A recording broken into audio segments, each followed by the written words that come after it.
ഒരു സുഹൃത്തിനെ ഞങ്ങൾ കൂടെ കൂട്ടി. അദ്ദേഹം 10-30 കൊല്ലമായി മദീനയിൽ തന്നെ താമസിക്കുന്ന മനുഷ്യനാണ്. അങ്ങനെ ഓരോ പ്രദേശങ്ങളും ഞങ്ങൾക്ക് പരിചയപ്പെടുത്തി. ഒരു പ്രാവശ്യം ജന്നത്തുൽ ബഖീഇൽ അസ്ർ നമസ്കാരത്തിന് ശേഷം അവിടുത്തെ ഖബർ സിയാറത്ത് ചെയ്യുന്നതിന് വേണ്ടി പോയി. ഓരോ ഖബറുകളുടെ ചരിത്ര പശ്ചാത്തലം അദ്ദേഹത്തിന് അറിയാം, ഇടങ്ങൾ അദ്ദേഹത്തിന് അറിയാം. അതൊക്കെ അദ്ദേഹം നമുക്കിങ്ങനെ പരിചയപ്പെടുത്തിക്കൊണ്ടേയിരുന്നു. അത് കഴിഞ്ഞ് പുറത്തേക്ക് ഇറങ്ങുമ്പോൾ അദ്ദേഹം പറഞ്ഞു, എനിക്ക് ഒരുപാട് അനുഭവങ്ങളുണ്ട്, 10-30 വർഷക്കാലത്തെ അനുഭവം. ഈ അനുഭവങ്ങൾ പലപ്പോഴും എന്നെ അത്ഭുതപ്പെടുത്താറുണ്ട്. ഒരുപാട് ആളുകളുമായി ഇങ്ങനെ ബന്ധപ്പെടാൻ അവസരം കിട്ടിയതിന്റെ അടിസ്ഥാനത്തിൽ അദ്ദേഹം പറഞ്ഞു, ഒരു പ്രാവശ്യം ഒരു സാധാരണ ഇങ്ങനെ ഹജ്ജിന് വേണ്ടി വരുന്ന ആളുകളുടെ ക്യാമ്പുകളിൽ അവരുടെ റൂമുകളിലൊക്കെ കറങ്ങി നടക്കുന്ന കൂട്ടത്തിൽ ഒരു റൂമിൽ പോയി. അവിടെ ഒരു വയസ്സായ സ്ത്രീ ആരുമില്ലാതെ ഒറ്റയ്ക്ക് വിഷമിച്ച് പ്രയാസപ്പെട്ടിരിക്കുന്നത് കണ്ടു. അവർ കരയുന്നു. ഞാൻ അവരെ മെല്ലെ സമീപിച്ചിട്ട് മലയാളിയായ ആ ഉമ്മയോട് എന്താണ് വിഷയമെന്ന് അന്വേഷിച്ചപ്പോൾ അവർ പറഞ്ഞു, മോനെ, ഞാന് കുറെ കാലം കഷ്ടപ്പെട്ട് സ്വരൂപിച്ച് വെച്ച പണവുമായി ഒരു ഗ്രൂപ്പിന്റെ കൂട്ടത്തിൽ ഹജ്ജ് ചെയ്യാൻ വന്നതാണ്. ഹജ്ജിന്റെ കൂട്ടത്തിൽ സിയാറത്തിന് വേണ്ടി മദീനയിൽ ഞങ്ങൾ വന്നു. ഇവിടെ ഞാൻ വന്ന് താമസിക്കുമ്പോൾ എന്റെ ഗ്രൂപ്പുകാരായ അതിന്റെ ഉത്തരവാദപ്പെട്ട ആളുകൾ എനിക്ക് ആരോഗ്യമില്ലാത്തതുകൊണ്ട്, നടക്കാൻ കഴിയാത്തതുകൊണ്ട്, പള്ളിയുടെ തിക്കിലും തിരക്കിലും ഒന്നും പോകാൻ കഴിയില്ല എന്ന് പറഞ്ഞിട്ട് എന്നെ ഒറ്റയ്ക്ക് റൂമിലിരുത്തിയിട്ട് അവരൊക്കെ പോയി. ഞാൻ ഇതുവരെ റൗള കണ്ടില്ല, ഞാൻ ഇതുവരെ മദീനത്തെ പള്ളി കണ്ടില്ല. എത്ര കാലമായി ഞാൻ ദ്വാരക്കുന്നു, റൗള ഒന്ന് കാണാൻ. എനിക്കത് കാണാൻ ഇനിയും ഇവിടെ എത്തിയിട്ടും ഭാഗ്യമില്ലല്ലോ. അതാണ് ഞാൻ കരയുന്നത്. അവര് ത്യാഗം ചെയ്യാൻ തയ്യാറില്ല, അവരെ കൂട്ടിക്കൊണ്ടുപോകാൻ തയ്യാറില്ല. ഈ സഹോദരൻ പറഞ്ഞു, ഉമ്മ പേടിക്കണ്ട, ഞാൻ നിങ്ങളെ കൂട്ടിക്കൊണ്ടുപോവാം, നിങ്ങൾക്ക് വേണ്ട എല്ലാ സേവനവും ഞാൻ ചെയ്യാം. ചുരുക്കി പറഞ്ഞാൽ അദ്ദേഹം ആ സാധുവായ വൃദ്ധയെ കൂട്ടി മദീനത്തെ പള്ളിയിൽ കൊണ്ടുപോയി സിയാറത്ത് ചെയ്യിപ്പിച്ചു. അങ്ങനെ ഓരോ സ്ഥലങ്ങളും കാണിച്ചു കൊടുക്കാൻ കഴിയുന്ന തരത്തിലൊക്കെ കാണിച്ചു. 1-2 ദിവസങ്ങൾ അവർക്ക് വേണ്ടി ഇദ്ദേഹം ഖിദ്മത്തുമായി നിലകൊണ്ടു.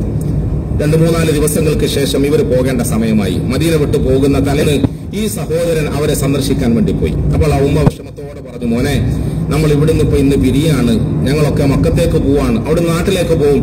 ഇനി മോനെ എന്നാ കാണുക, എവിടെങ്കിലും എന്നെങ്കിലും കാണാം എന്ന് പറഞ്ഞവര് പിരിഞ്ഞു. ആ സ്ത്രീ യാത്രയായി. പിറ്റേന്ന് ഈ സഹോദരൻ പറയാണ്, അദ്ദേഹത്തിനൊരു ടെലിഫോൺ വന്നു.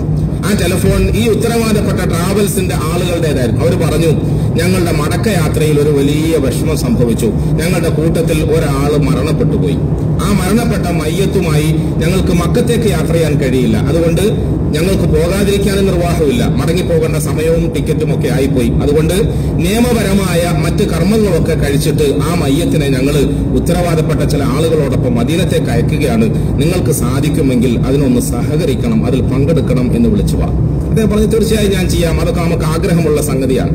അങ്ങനെ ഈ മയ്യത്ത് വരുന്ന സമയം നോക്കി ഇദ്ദേഹം അത് സന്ദർശിക്കുന്നതിന് വേണ്ടി അവിടെ പോയി കാത്തുനിന്നു. ആ സഹോദരൻ പറയാ, ഞാൻ പോയിട്ട് ആ മയ്യത്തിന്റെ മുഖത്തുള്ള തുണി ഒന്ന് മാറ്റി നോക്കിയപ്പോൾ സ്തബ്ധനായി പോയി, ഞെട്ടിപ്പോയി. ഇന്നലെ വരെ ഞാൻ സേവിച്ച ആ വൃദ്ധയായ സഹോദരിയുടെ മയ്യത്തായിരുന്നു അത്. അവർ മരണപ്പെട്ടു. എന്റെ മനസ്സ് വല്ലാതെ വിങ്ങിപ്പൊട്ടി. സാധാരണ പോലെ മയ്യത്തിന്റെ അനന്തര കർമ്മങ്ങളൊക്കെ പൂർത്തിയാക്കി മസ്ജിദുൻ നബവിയിൽ 10,000-കണക്കിന് ആളുകളുടെ നേതൃത്വത്തിൽ നമസ്കാരം നിർവഹിച്ചു. ജന്നത്തുൽ ബഖീഇൽ അവർക്ക് വേണ്ടി ഖബർസ്ഥാൻ ഒരുക്കി, അതിൽ അവരെ ഇറക്കി വെച്ചു. അവരുടെ ഏറ്റവും ഉറ്റ ബന്ധു എന്ന നിലയിൽ ഞാൻ സ്വയം അങ്ങ് അവരുടെ എല്ലാ കർമ്മത്തിലും പങ്കെടുത്തു. അവരുടെ ഖബറിന്റെ ഉള്ളിൽ ഇറങ്ങി ഞാൻ ആ മയ്യത്തിനെ മറവാടിയിട്ട് കയറാൻ പോകുമ്പോൾ ഒരു അറബി ഓടി വരുന്നു. അദ്ദേഹത്തിന്റെ കയ്യിൽ ഒരു കൊച്ചു കുഞ്ഞിന്റെ മയ്യത്തുണ്ട്. നിങ്ങളൊക്കെ കണ്ടു കാണും.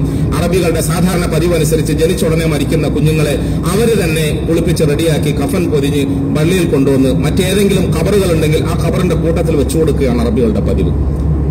ഞാൻ ഖബറിൽ നിന്ന് മേളോക്ക് കയറുമ്പോൾ ഈ വന്ന അറബി ചോദിച്ചു, നിങ്ങൾക്ക് വിഷമമില്ലെങ്കിൽ എന്റെ ഈ കുഞ്ഞിന്റെ മയ്യത്ത് കൂടി അതിലൊന്ന് വെക്കാമോ എന്ന് ചോദിച്ചു. ഇല്ല, വിഷമമൊന്നുമില്ല, സമ്മതമാണ്. ആ മയ്യത്ത് ഞാൻ കയ്യിൽ വാങ്ങി. ഞാൻ മരിച്ചു കിടക്കുന്ന ആ ഉമ്മാമയുടെ മയ്യത്തിനോടൊപ്പം ഈ കൊച്ചു കിടാവിന്റെ മയ്യത്തിനെ ഞാൻ അടുപ്പിച്ചു വെച്ചു. കബീർ സാഹിബ് എന്നോട് പറഞ്ഞു, സാധാരണ ദൂരെ നിന്ന് ഞാൻ നോക്കിയപ്പോൾ ഒരു ഉമ്മ ചരിഞ്ഞു കിടക്കുന്നു. ആ ഉമ്മയുടെ മാർബിടത്തിലേക്ക് തലചായിച്ചുകൊണ്ട് ഒരു കുഞ്ഞ് മുലപ്പാല് കുടിച്ചുകൊണ്ട് കിടക്കുന്നത് പോലെ കിടത്തിയിട്ട് ഞാൻ കയറി വന്നു.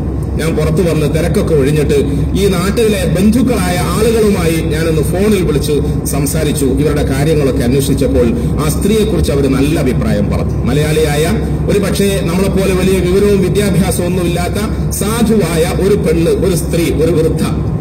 അവരെ കുറിച്ച് അന്വേഷിച്ചപ്പോൾ അവർ നല്ല സ്ത്രീയായിരുന്നു, പടച്ചവനെ പേടിയുള്ളവരായിരുന്നു. നല്ല നിലയിൽ നാട്ടുകാരോടൊക്കെ ചോദിച്ചാൽ നല്ലതല്ലാത്തതൊന്നും അവരെ കുറിച്ച് പറയാനില്ല. അവർ കഷ്ടപ്പെട്ട് പ്രയാസപ്പെട്ട് സ്വരൂപിച്ച് വെച്ച പണവുമായി അവസാനത്തെ ഒരു ആഗ്രഹം പൂർത്തിയാക്കാൻ വേണ്ടിയിട്ട് അവർ ഹജ്ജിന് വന്നതാണ്. ഒടുവിൽ അവിടെ നിന്ന് അവർ മരണപ്പെട്ടു. അക്കൂട്ടത്തിൽ അവർ പറഞ്ഞു, ആ സ്ത്രീ ദുആ ചെയ്താൽ അതൊക്കെ അള്ളാഹു സ്വീകരിക്കും. അവരുടെ കാര്യങ്ങളൊക്കെ അവർ ദുആ ചെയ്ത് സ്വീകരിച്ചതാണ്, നേടിയെടുത്തതാണ്. ഈ ഹജ്ജ് പോലും അങ്ങനെയാണ്. പക്ഷെ അവരുടെ ജീവിതത്തിൽ ഒരു കാര്യത്തിൽ മാത്രം ദുആ സ്വീകരിക്കപ്പെട്ടിട്ടില്ല. ഒരു കാര്യത്തിൽ മാത്രം. അത് ഏതാണ് ഒരു കാര്യത്തിൽ മാത്രം? അവർക്ക് എപ്പോഴും ആഗ്രഹമുണ്ടായിരുന്നു ഒരു കുഞ്ഞിനെ കാണാൻ, ഒരു കുഞ്ഞുണ്ടാകാൻ. പക്ഷേ അവരുടെ ജീവിതത്തിൽ കുഞ്ഞുണ്ടായില്ല. കുഞ്ഞിനെ കാണാതെയാണ് അവർ മരിച്ചത്. ഇത് കേട്ടപ്പോൾ കബീർ സാഹിബ് പറഞ്ഞു, എന്റെ ഫോൺ താഴെ വീണു, ഞാൻ വിങ്ങി പൊട്ടി, ഞാൻ വെപ്രാളപ്പെട്ടുപോയി. പടച്ചവനെ, നിന്റെ കഴിവും നിന്റെ കുതിരത്തും നിന്റെ പ്രകൃതിയും പ്രകടനവും എത്ര അപാരമാണ്. യാദൃച്ഛികമായി, തികച്ചും യാദൃച്ഛികമായി മുത്തായ റസൂൽ സല്ലല്ലാഹു അലൈഹി വസല്ലമ തങ്ങളുടെ നാട് കാണാൻ മദീനയിൽ വന്ന ആ സഹോദരിയുടെ മനസ്സിന്റെ തേട്ടം പോലെ മദീന വിട്ടുപോകാതെ ഈ മദീനയിൽ ഖബറടക്കപ്പെടുകയും ജന്നത്തുൽ ബഖീയിൽ അവരുടെ ഖബർസ്ഥാനം ഒരുക്കപ്പെടുകയും മദീനത്തെ മസ്ജിദുൻ നബവിയിലെ 10,000-കണക്കിന് ആളുകൾ അവരുടെ മേൽ മയ്യത്ത് നമസ്കരിക്കപ്പെടുകയും അവസാനം അവർ ദുആ ചെയ്ത് സാധിക്കാതെ പോയി എന്ന് ഞങ്ങളൊക്കെ തെറ്റിദ്ധരിച്ച ഒരു സന്തോഷത്തെ യാദൃച്ഛികമായ നിലയിൽ ഖബറിടത്തിൽ കടക്കുമ്പോൾ ഒരു കൊച്ചു കുഞ്ഞിന്റെ മയ്യത്ത് അവരുടെ മാർവിടത്തിൽ ചേർത്ത് വെച്ചിട്ടാണ് പടച്ചവൻ ഈ ലോകത്തിന്റെ ജീവിതത്തിൽ നിന്നും അവരുടെ മീതെ തിരശ്ശീലയിട്ടത്. വാസ്തവത്തിൽ പ്രിയമുള്ളവരെ, റസൂലുള്ളാഹി സ്വല്ലല്ലാഹു അലൈഹി വസല്ലം തങ്ങൾ പറഞ്ഞതുപോലെ, നിങ്ങൾ നിരാശപ്പെടരുത്, നിങ്ങൾ ദുആ ചെയ്തിട്ട് നിർത്തിക്കളയരുത്, നിങ്ങൾ ധൃതി പിടിക്കരുത്. ഖൈർ ഉദ്ദേശിച്ചുകൊണ്ട് നിങ്ങളുടെ രക്ഷിതാവ് ചിലപ്പോൾ നിങ്ങളുടെ ദുആ സ്വീകരിക്കുന്നതിന് അല്പം താമസം നേരിടിച്ചാലും അത് നിങ്ങൾക്ക് ഖൈറായിരിക്കും. നിങ്ങൾ നിരാശപ്പെടരുതെന്ന് റസൂലുള്ളാഹി സ്വല്ലല്ലാഹു അലൈഹി വസല്ലം തങ്ങൾ പറഞ്ഞു.